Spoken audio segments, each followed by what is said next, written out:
Hey everybody, my name is Taylor Glenn and this is my channel Taylor Tries, where I try new things and I try to teach you new things.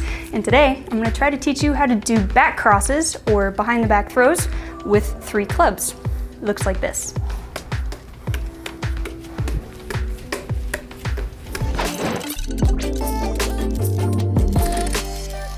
Before I get into it, I want to take a second and thank everyone who is a member of my Otter Club on Patreon. It's because of you that this tutorial is free for everyone else, so thank you so much. As members of the Otter Club, you get extended versions of most of my tutorials. I don't have an extended version of this particular tutorial, but if you want access to all of my other extended tutorials, it's only $2 and there's a link in the description. Plus, it helps me out a lot. Let's take a look at what's happening in backcrosses. The official juggling term for a behind the back throw is a back cross because it's crossing behind the back. So a back cross is a crossing throw to the other hand that goes behind the back and over the opposite shoulder. Back cross. When you do it continuously, it's called back crosses. Some people do back crosses fairly low, so they're having to turn their head quite a bit. The other common way to do it is throwing it a little higher, so you're not actually turning your head much at all, and you're seeing the clubs out of your peripheral vision. It doesn't matter which one you do, whichever one feels more comfortable for you. The learning process and the technique is the same. It really just depends on how high and how lofty those singles are. Backcrosses are an incredibly fun and beautiful trick. Most people are really excited to learn them. I do want to warn you that backcrosses can be a pretty difficult trick to get. So just remember to be patient, know that it's going to take some time, but hopefully in this tutorial I'll give you some tips and advice on how to do it correctly that will make your learning process a lot faster. This is one of the few juggling tricks that I think is actually easier with clubs than it is with balls. Doing continuous backcrosses with balls is surprisingly hard. I'm not very good at it, and I can do continuous backcrosses with clubs all day. And that's pretty normal for a lot of jugglers. It really just has to do with the fact that the club is a little longer, that spin and momentum gives you that extra distance, and with balls, it's just kind of hard to do. So all that to say, you do not need to know how to do backcrosses with balls in order to do it with clubs. In fact, it's normal to learn this one first and then eventually go back and learn with balls. That being said, you do need to be comfortable with the 3 club cascade. And I mean super comfortable with this. If you can't just pick up 3 clubs, you're super tired, you haven't warmed up, and just go into 3 clubs, you're probably not ready to do backcrosses.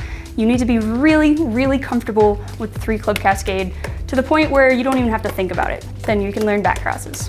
So take 1 club, we're gonna learn 1 backcross. We're gonna start just like we normally would when we're juggling 3. Very nice. We're going to drop our hand down and extend our arm. And as we do that, we're going to slide the club down to the knob. And when I do that, I'm sliding it down and I'm stopping it with my thumb and my back fingers. And then I'm keeping my index finger out. That's gonna give me some leverage and control with the club. Dropping down, and then we're going to turn our hand so it faces more towards our body, and then bring our hand behind our butt, but still as close to it as possible if not touching. And then we're going to use our forearm and pull up, just like we're doing this, but we're doing it against our back, kind of grazing the back of our butt and lower back. And then when we reach our lower back, we're going to push up with our finger as well as using that momentum from our forearm and let go of the club. Couple important things about that. When we drop our hand down and turn it in, we want to then change the momentum from kind of backwards or diagonally, which is what it was, right? We're dropping it like that. We want to then turn our momentum horizontal because a backcross is done pretty much in this plane. We want that club to be facing out like this. We don't want it forward, we don't want it back. If you do it back, the club's gonna go back. If you do it too far forward, the club's gonna go forward. You want it to be parallel with your body. And then we can kind of use that finger to sort of create that forward motion just a little bit. Your hands should be pretty much how they normally are when we're juggling. And when we do that back cross, it's gonna land pretty close to that spot. And then of course, we're going to drop it down, turn our hand in, bring it up our back, and then throw here.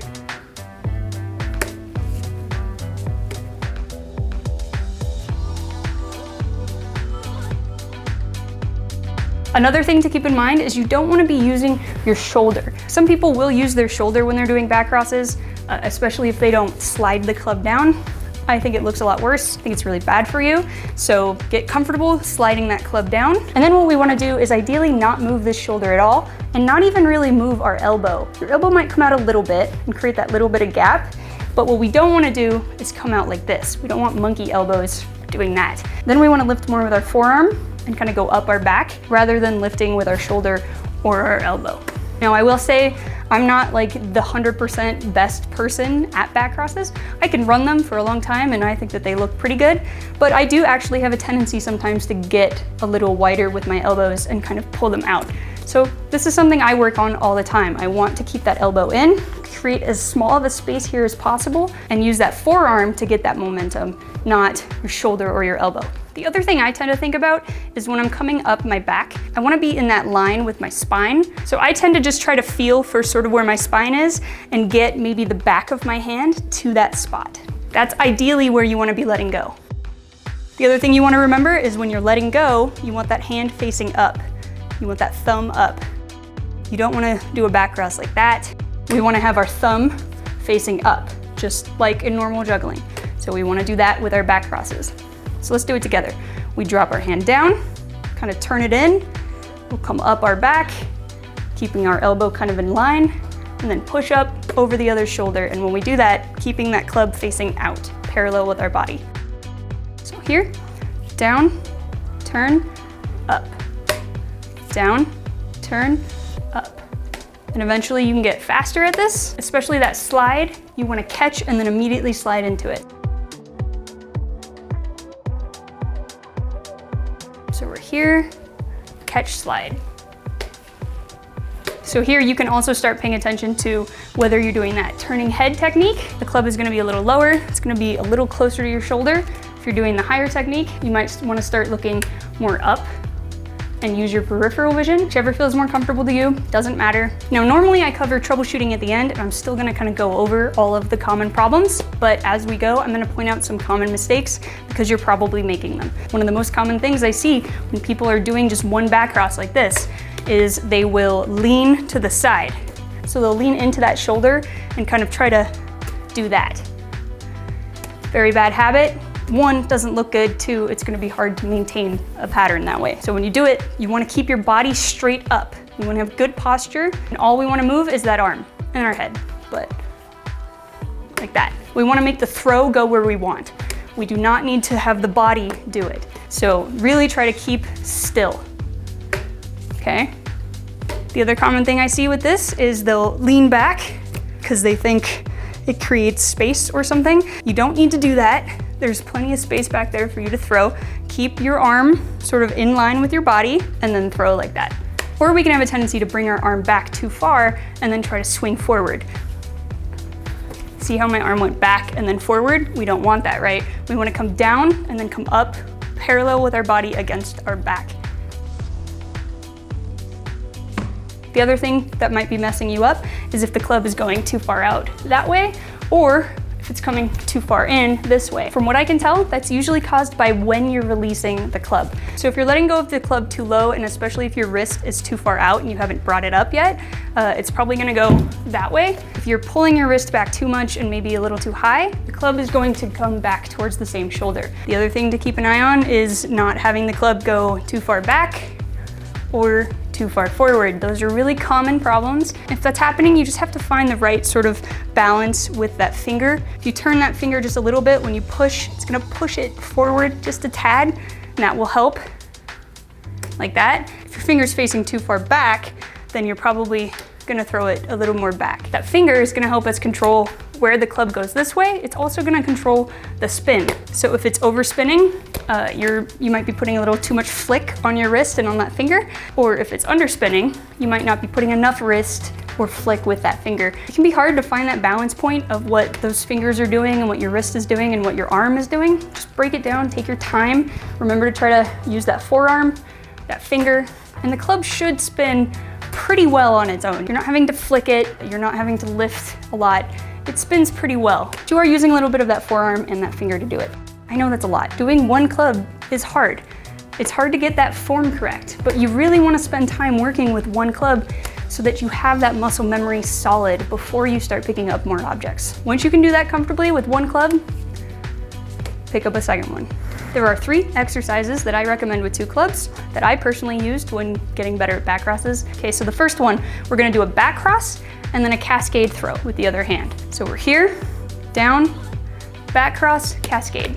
Now do it on the other side. So slide down, backcross, cascade.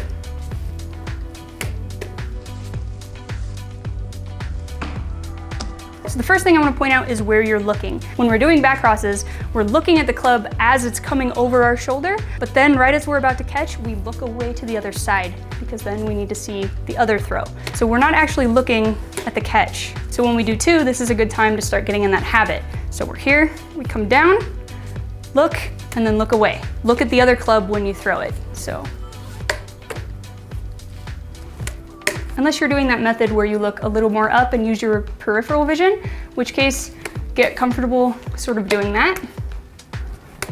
If you're doing that method, you're probably gonna wanna throw a more lofty version of that cascade throw. So it's gonna be pretty hard if you throw that backcross, which you can see, but then you immediately throw a low cascade. So like,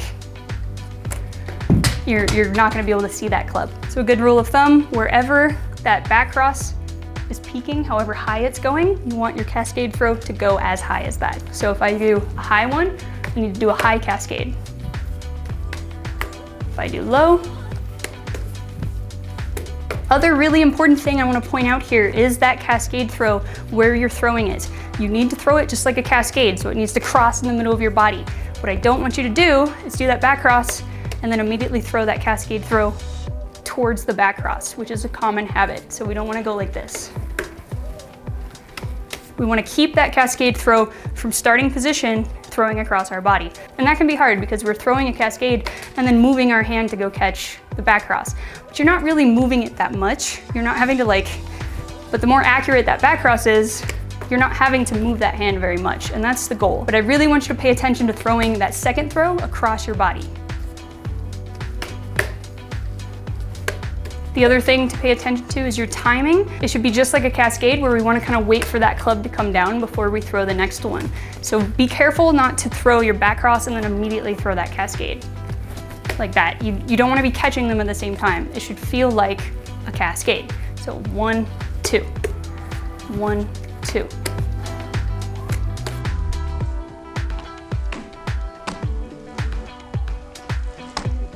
Once you can start getting that comfortably, start speeding it up.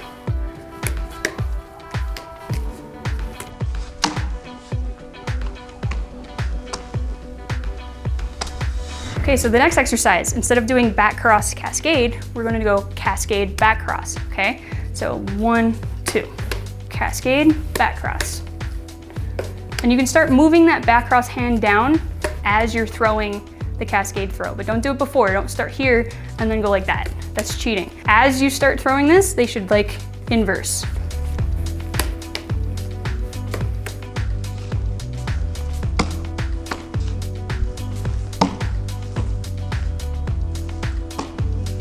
So what this exercise does is it teaches us how to release that backcross a little quicker and get more comfortable going fast, and then immediately bring our hand forward to catch another club. And of course, as we're doing these, we want to keep that form that we did with the 1 club exercise. So don't start kind of going into bad habits just because we're doing 2 now. We want to keep that form. We want to go 1, 2. Again, match the height. You want that cascade throw to be the same height as your backcross. Play around with throwing it a little higher. And if you're doing the lower method where you're looking, so we're going to look at the first club, and then as the backcross is coming around, we can look at that. And if you want, you can even look back towards the first club you caught to get used to moving your head back and forth. So that.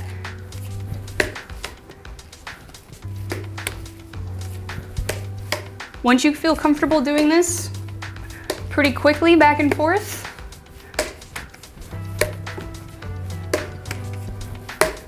then we can do the other exercise. So the third exercise with 2 clubs, we're gonna go backcross, backcross. This is the fun one. So, depending on how high you're doing this, you might just be looking more up, just fine. If you're doing it lower, you're gonna look over your shoulder as you throw this club, and then immediately look at the other club as you throw the second one. 1, 2. And again, I cannot emphasize enough how important that form is when you do this exercise, because this is essentially what it's gonna feel like when we do 3. So we don't wanna be leaning, we don't wanna be lifting our shoulders up, we don't wanna be leaning back as much. So nice and straight, 1, 2. Practice both sides, because it's important.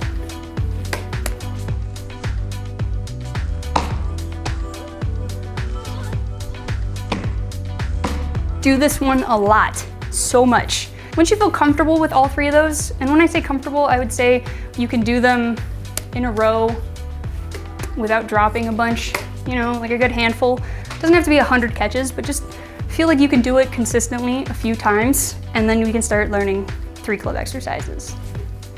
We're going to do just 1 backcross now, incorporated into our cascade. So you're gonna start juggling, and then of course, right after you catch the club you wanna throw, you're gonna bring your hand down, and then up the back and do our correct form backcross, okay? So here.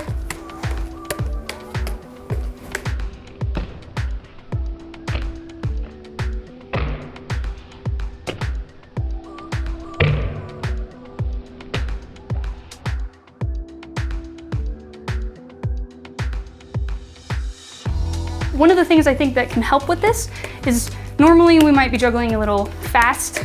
Slow it down just a tad. Hold on to each club just a little bit, and that will give you more time. Backcross.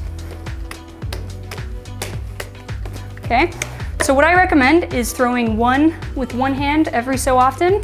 I use a different colored club so that I can just throw the same one every time. You don't have to, but you can just count. 1, 2, 3, 4, 5, 6. 1, 2, 3, 4, 5, 6. So you can do that, and then of course do it with each side. Non-dominant side, 1, 2, 3, 4, 5, 6. So once you get comfortable doing each side every others like that, you can then start trying to do tennis, right? Where we throw the same club back and forth in that backcross.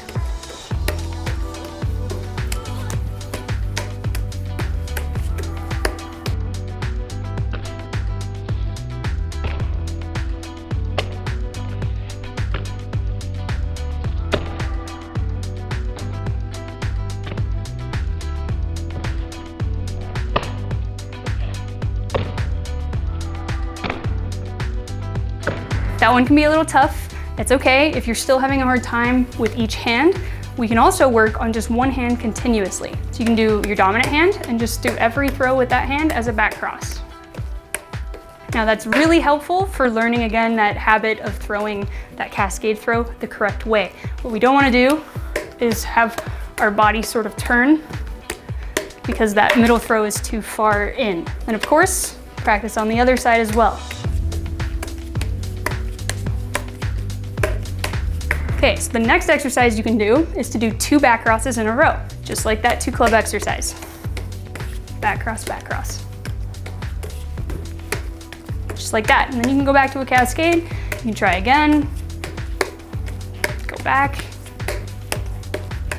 So just do that over and over again. 1, 2. Paying attention to that form. We really want to get those clubs going in the right spot. We want to be using the right parts of our arms and our bodies.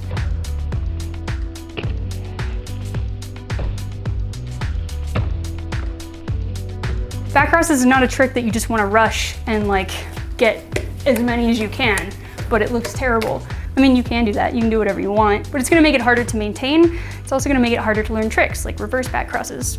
So don't do it. So once you can do 2 in a row, then we can start trying to do 3, a flash, right?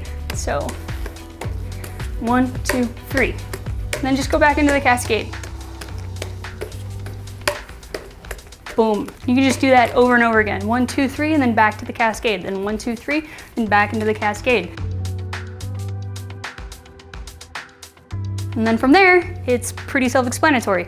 We're just gonna try to add extra throws as we feel comfortable. But you should get comfortable just doing 3 and then going back before you try to do 4 catches or 5 catches. So really try to get just 3 throws, comfortable, and then you can add a 4th throw.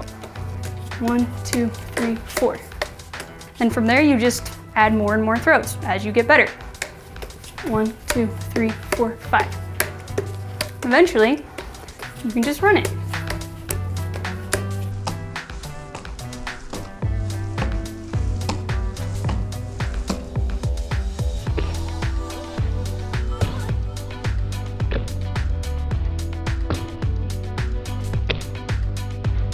Now obviously throughout this tutorial you can see that my form isn't 100% correct.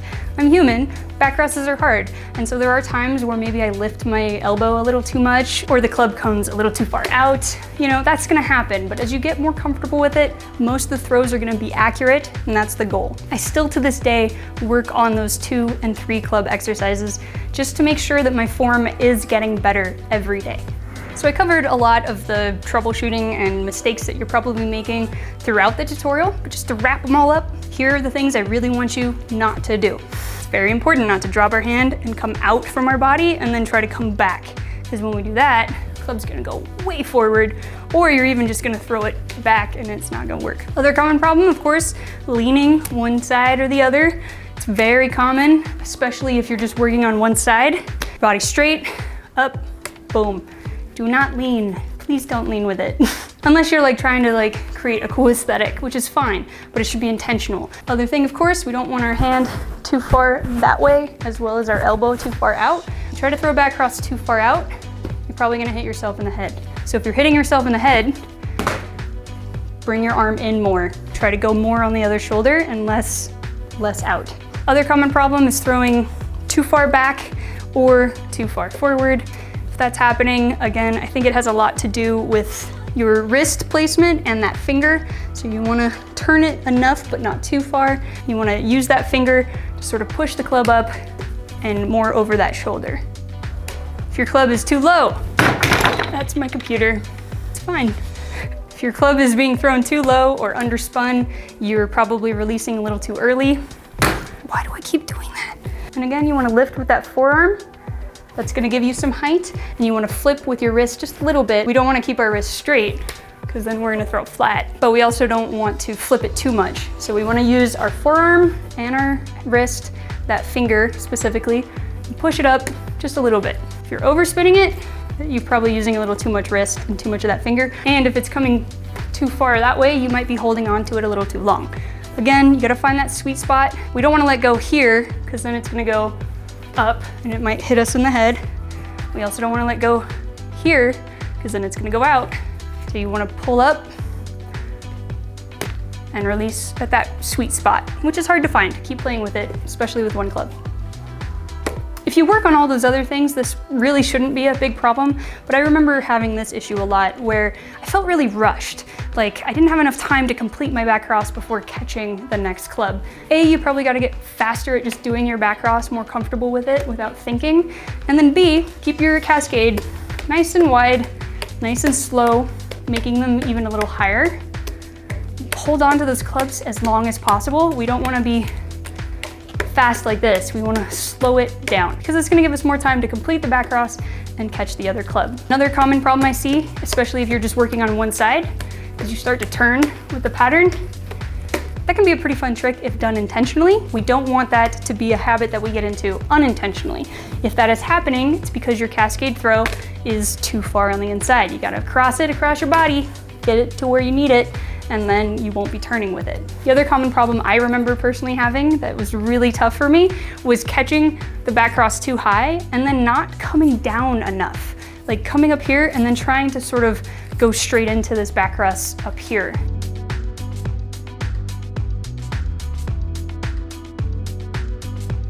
You have to extend your arm. Ideally, as much as possible, you can get away with having a slight bend when you extend it and like this and then coming up, but you cannot get away with just trying to put our hand here. Like that's not gonna work. So A, you wanna be careful of catching your club pretty much parallel, if not a little bit above, but you don't wanna catch your back cross up here. If you're having to catch it up there, you might be overspinning, so slow it down a little bit. You wanna catch it just like where you normally would catch a cascade, and then you really want to bring the club down and do the back cross with that full extension. Another common problem that I also had was hitting your leg. A lot of that just has to do with repetition and learning where that spot is. When you bring your hand down, you can have it out a little bit to help you with that sideways motion, but obviously you don't want to hit your leg.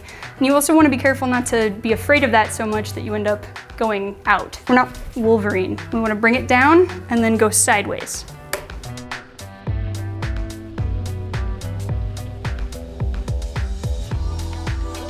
Good rule of thumb is just to stay as close to your body as possible. Rub that butt. All right, well, those are all the tips I have on how to do 3 club back crosses. I know it's a lot, I know it's hard. It is a hard trick, it's gonna take you a while, but I guarantee you if you spend time breaking down each of these steps and really just be patient with it, you're gonna get it. It's not gonna be impossible. But you have to be patient with yourself. You can't rush back crosses, because if your form is off just a little bit, it's gonna be really hard to maintain it. So take your time, break it down step by step, be patient, and have fun. Like I said, this video was made possible thanks to my patrons. I really like having all my tutorials be free so that you can learn all these great tricks. If you did find this helpful and you do have a couple dollars that you want to spare to help me out and support what I do, you can join my Patreon for as little as $2 a month. It really, really adds up and helps me out. And like I said, you get access to all of my extended tutorials. I don't have an extended version of this one, but I do for a lot of other awesome tricks. So those are only $2. And at the end of the day, it really just helps me out. So thank you so much to everyone who is a patron. Thank you for watching this video and subscribing if you are. If you have any questions, leave them in the comments. I'll do my best to answer them, and have fun learning back crosses. That usually works with balls. It was a bad idea with clubs. Just did like an hour of back crosses to get all the shots. Back crosses are tiring, y'all. Let's actually teach the trick now.